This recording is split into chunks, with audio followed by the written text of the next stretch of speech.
Et nous voici arrivés dans la première partie de cette émission. Et justement, pour cette partie, nous allons nous pencher sur l'état du secteur. Un secteur, évidemment, on l'a dit, fortement impacté par la RLS, la loi Elan, la situation sanitaire. Vous le savez, une situation sanitaire qui a eu des impacts notamment sur les chantiers. Alors, ça passe ou ça casse? C'est le thème de cette première partie. Et pour répondre à nos questions, deux experts nous ont rejoints. Bonjour Pierre Laurent, vous êtes le responsable du département du développement. Avec vous, on va prendre des nouvelles du secteur et voir si vraiment il est solide, comme vous nous l'annonciez il y a un an. Et puis, en face de vous, Guillaume Gilquin, bonjour. Bonjour Edwige, bonjour à tous. Vous êtes le chef des études économiques de la direction des prêts de la Banque des Territoires. Et Guillaume Gilquin, on va débuter avec vous tout de suite. Quelles sont les perspectives économiques, notamment en termes d'inflation et de taux? Est-ce que c'est inquiétant ou pas? Nous avons tous vécu une crise sanitaire et économique de très grande ampleur l'année dernière, avec un recul du PIB en France de 8%. Mais avec le déploiement de la vaccination, avec les mesures prises, l'économie redémarre depuis le printemps et on prévoit une croissance du PIB de 6% cette année et puis un retour rapide à la situation pré-crise. Bon, il faut quand même signaler que ces prévisions sont réalisées dans un contexte d'incertitude très élevé. Cette reprise, elle s'accompagne de tensions inflationnistes de court terme, mais on considère que ce sont des tensions temporaires et c'est également ce que prévoient les principaux acteurs économiques. Par exemple, Christine Lagarde, la présidente de la Banque centrale européenne, s'est exprimée en ce sens rien que jeudi dernier. Donc nous prévoyons à moyen long terme une inflation de 1,5% en France dans le cadrage économique du groupe Caisse des dépôts. Sur le plan monétaire, l'environnement de taux bas va perdurer. C'est en lien avec les injections massives de liquidités par la BCE. Et nous prévoyons des taux courts à leur niveau actuel, c'est des niveaux historiquement bas, encore pendant au moins 5 ans, avant une remontée à un niveau structurel. Donc c'est un niveau de 1,6% par exemple pour le taux Ester. Alors pourquoi j'insiste sur l'inflation et sur les taux courts ? Parce que comme vous le savez, ce sont deux variables déterminantes pour les revenus et les dépenses des bailleurs sociaux. Côté dépenses, les bailleurs sociaux se financent principalement auprès de la Banque des Territoires avec des prêts indexés sur le taux du livret A. Et le taux du livret A dépend justement de l'inflation et des taux courts. Donc globalement, nous prévoyons un taux du livret A à son plancher de 0,5% encore pendant 5 ans, puis un retour à un niveau structurel de 1,5%. Et ça, c'est bien sûr une bonne nouvelle pour nos clients. Alors en effet, vous parlez des bailleurs sociaux. Alors dans ce contexte si complexe, les bailleurs sociaux ont-ils les moyens de relever le défi de la relance? Vous n'allez pas encore nous dire que tout va bien. Alors, nous venons justement de publier notre étude sur le sujet. Donc, alors chaque année, Guillaume Gilquin vient avec son petit document. Oui, mais là, c'est pour la première fois l'édition papier de Perspective. Donc c'est notre publication réalisée par le service des études que j'ai le plaisir d'animer et qui répond à cette question. Alors bien sûr, Edwige, après un an et demi de crise, je ne vais pas vous dire que tout va bien. Toutefois, le secteur du logement social a abordé cette crise dans une situation financière solide. En 2019, ils ont bien résisté aux mesures budgétaires, donc la première tranche de RLS, la hausse de TVA. Ils ont été en cela accompagnés par le plan logement de la Banque des Territoires. Il faut citer l'allongement massif de dette sur 14 milliards d'encours, c'est vraiment phénoménal. Et puis les prêts de haut de bilan également qui ont très bien soutenu les bailleurs et dont nous avons parlé dans les éditions précédentes d'Osons les sujets. Et puis les bailleurs ont également augmenté leur cession de logements sociaux. Donc au global, leurs résultats d'exploitation ont progressé en 2019 et ils se sont établis à un niveau très satisfaisant de 15% des loyers.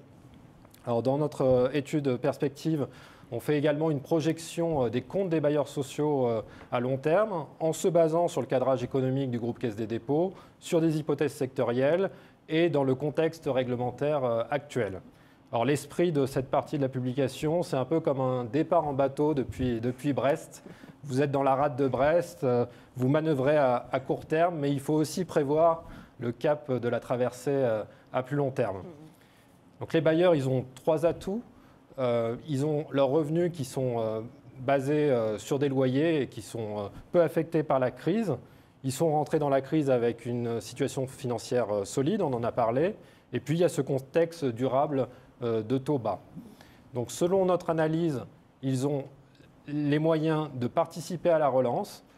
Cela signifie, à court terme, une construction de logements sociaux en hausse. Ça, c'est conformément au protocole signé entre l'État et les acteurs du secteur. Bon, il y a toutefois une condition, il faut aussi que les projets soient au rendez-vous dans les territoires. Et puis l'effort de réhabilitation thermique va être, lui, amplifié grâce aux subventions du plan de relance, avec en complément la mobilisation de l'éco-prêt. D'ailleurs, dans l'étude perspective, nous faisons un focus sur cette mobilisation territoriale de l'éco-prêt. Donc à long terme, un secteur qui a la capacité de maintenir un niveau significatif d'investissement avec des constructions de logements sociaux autour de 100 000 unités et puis un niveau de réhabilitation nécessaire, toujours grâce à cet environnement de taux bas. Donc, en résumé, un secteur résilient face à la crise et en capacité de participer à la relance. Merci beaucoup Guillaume. Bon d'accord, mais l'inflation progresse depuis maintenant plusieurs mois et nombreux sont ceux à nous regarder ce matin et à s'interroger dans ce contexte. Alors je me tourne vers vous, Pierre-Laurent. Est-ce que le secteur du logement social doit craindre un choc d'inflation sur ses finances ? Alors c'est vrai que l'inflation fait beaucoup la une des journaux ces derniers temps, donc c'est une question légitime. Alors je voudrais d'abord rappeler ce que Guillaume Gilquin vient d'exposer, c'est que notre scénario ne prévoit pas de remontée inflationniste importante et ne prévoit pas non plus de pic d'inflation, même si conjoncturellement, il y a une reprise liée à la crise. Alors, il y a toujours beaucoup d'incertitudes attachées à un scénario, mais le nôtre est quand même très en ligne avec les économistes de place. Il est aussi en ligne avec les opérateurs de marché, dont on peut voir les vues à travers les prix des OATI. Alors, cela étant dit, on peut toujours se poser la question de réaliser un exercice théorique, de savoir si un choc inflation serait un scénario de stress pour le secteur. Donc, pour bien préciser ce dont on parle, il s'agirait d'une remontée des taux d'intérêt par l'inflation, c'est-à-dire que l'autre composante des taux, donc les taux réels, serait de leur côté stable. Donc une simulation de ce scénario appliqué à l'échelle du secteur nous montre un effet au final plutôt favorable. Donc la sensibilité globale des résultats des bailleurs sociaux est plutôt favorable à une hausse de l'inflation. Alors comment cela s'explique-t-il ? Eh bien, tout simplement parce qu'au premier ordre, les ressources du secteur, donc les loyers, évoluent avec l'IRL, c'est-à-dire avec l'inflation. Donc c'est en ligne. Donc en l'absence de mesures de blocage des loyers, qui seraient vraiment impactantes, on peut dire que le secteur est assez immunisé face à une hausse de l'inflation, grâce justement aux loyers et grâce au livret A qui lui offre de ce fait une couverture. Donc tous ces calculs de sensibilité sont d'ailleurs disponibles dans la revue perspective que Guillaume a présentée. Alors on va poursuivre sur le sujet des perspectives du secteur du logement social et on va revenir sur trois grands axes. Le premier, il s'agit de l'ambitieux protocole de relance sur la construction qui annonce 250 000 logements sociaux pour 2021-2022. On va revenir également sur l'exigence de la réglementation environnementale. Enfin, on se posera la question comment encourager l'humain à bâtir ? Eh bien, Marianne Houy a accepté d'y répondre. On écoute la directrice générale de l'Union sociale pour l'habitat.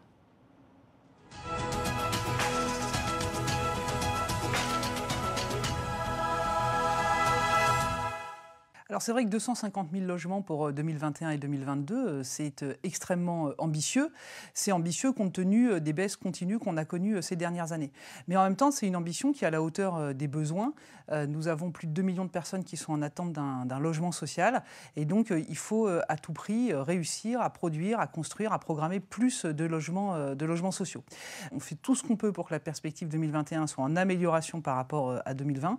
Et puis après, on essaiera que 2022 soit aussi à la hausse. Donc, je ne sais pas si nous irons jusqu'au bout de notre ambition, mais en tout cas, nous nous fixons un objectif et nous faisons tout pour essayer de nous en rapprocher le plus possible. La réglementation environnementale 2020 est une réglementation environnementale exigeante. C'est une réglementation qui a vocation à placer la France dans la trajectoire de la stratégie nationale bas carbone.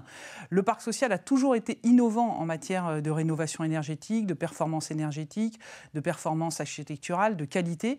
Donc nous nous plaçons dans la trajectoire de la RE 2020. Nous avons d'ailleurs fortement participé à la négociation, à la concertation autour de cette RE 2020. Nous aurions souhaité que le calendrier de mise en œuvre soit un peu plus étalé pour laisser le temps aux maîtres d'ouvrage de s'adapter, pour laisser aussi le temps aux filières de s'adapter, parce que la RE 2020, dans un certain nombre de sujets, notamment par exemple en matière de mode de chauffage, pose de vrais changements, et donc il faut aussi que les filières soient prêtes à nous accompagner. L'USH travaille avec de nombreux partenaires pour accompagner les bailleurs dans l'appréhension de la RE 2020. Nous avons mis en place, d'ailleurs avec le soutien de la Caisse des dépôts, une école bas carbone qui a vocation à s'adresser à tous les collaborateurs et dirigeants d'organismes pour comprendre les enjeux de la RE 2020. Nous allons développer toute une série de fiches, de guides d'action, de valorisation de bonnes pratiques et faire absolument tout notre possible pour que les bailleurs soient au rendez-vous. Encourager les maires à produire plus de logements sociaux, c'est d'abord et avant tout tenir à nouveau un discours positif sur la question du logement social. Ça n'a pas été le cas de la part des pouvoirs publics ces dernières années et nous l'avons senti. Ceci dit, une commission vient d'être mise en place sous l'égide de François Rebsamen qui doit formuler des propositions pour relancer la production de logements en France. Nous allons faire un certain nombre de propositions pour mieux soutenir les maires bâtisseurs, pour mieux compenser l'exonération de TFPB sur la production neuve qui aujourd'hui pèse sur les collectivités et qui sont par ailleurs touchés par la réforme de la fiscalité locale. Et puis, c'est aussi partager avec les élus locaux le savoir-faire, les capacités des organismes en matière de construction innovante, de construction performante, de désartificialisation des sols. Et puis enfin, c'est aussi dire aux maires, dans toutes les communes, il y a des demandeurs de logements sociaux. Et ces demandeurs de logements sociaux, ce sont des jeunes de cohabitants de vos communes, ce sont des familles monoparentales, ce sont des retraités qui n'arrivent plus à entretenir seuls leur logement, leur pavillon et qui ont besoin d'aller en logement social. Ce sont celles et ceux que tout le monde a applaudi aux fenêtres. Ce sont ces aides-soignantes, ce sont ces caissières, ces caristes. Et donc aujourd'hui, il faut regarder la France telle qu'elle est. En France, il y a 2 millions de demandeurs de logements sociaux et nous devons de leur proposer un logement.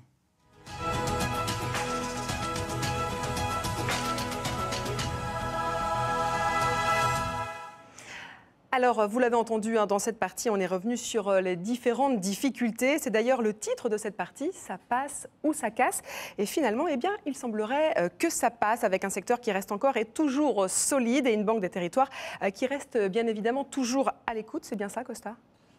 Oui, le message est effectivement positif. En revanche, il ne doit pas être simpliste. Comme nous l'avons vu, les équilibres économiques du secteur sont subtils. Ce que nous disons en tant que financeurs de référence, c'est qu'aujourd'hui, le constat est positif.